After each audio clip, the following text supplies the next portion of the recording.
Voulez-vous offrir un tiers de votre future retraite à votre banque? C'est pourtant ce que font 90% des épargnants qui choisissent la gestion pilotée, comme le compte épargne financière piloté de Boursorama. L'idée de confier son capital à des professionnels rassure. Pourtant, chiffre en main, cette prétendue tranquillité cache un véritable piège.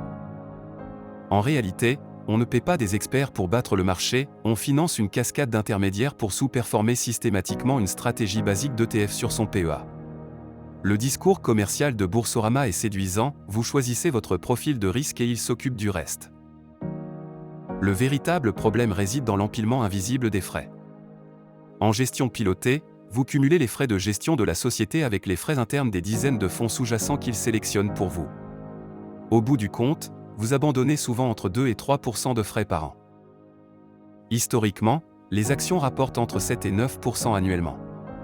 Céder 3% aux intermédiaires revient à leur laisser un tiers complet de votre performance globale. Pire encore, pour justifier leurs honoraires, ces gérants essaient de deviner quand le marché va monter ou descendre, et ils se trompent presque toujours. Le résultat est sans appel, les études prouvent que 92% des gérants professionnels font moins bien que leur indice de référence sur une période de 10 ans. Si vous voulez apprendre à gérer votre patrimoine sans intermédiaire pour éviter cette fuite de capital, sachez que mon livre est disponible gratuitement dans le lien en description. Imaginons un placement de 50 000 € sur 15 ans. Avec l'option de la gestion pilotée, à cause des frais et des mauvais choix du gérant, votre rendement net tombe à environ 5% par an. Vos 50 000 € deviennent alors 103 900 €. Avec la méthode Brialy, il n'y a aucun gérant et seulement 0,20% de frais au grand maximum.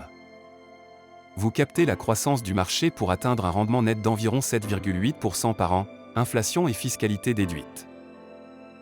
Regardez ce qui arrive à vos économies après 15 ans. La différence n'est pas de quelques euros, elle est colossale. Dans ce second scénario, vos 50 000 € se transforment en 153 600 €. Cela représente près de 50 000 € de différence nette.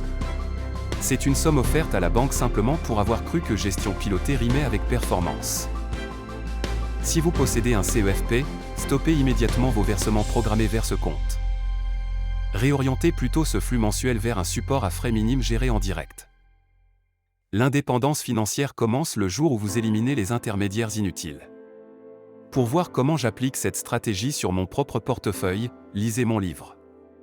Je vous l'offre gratuitement avec le lien en description.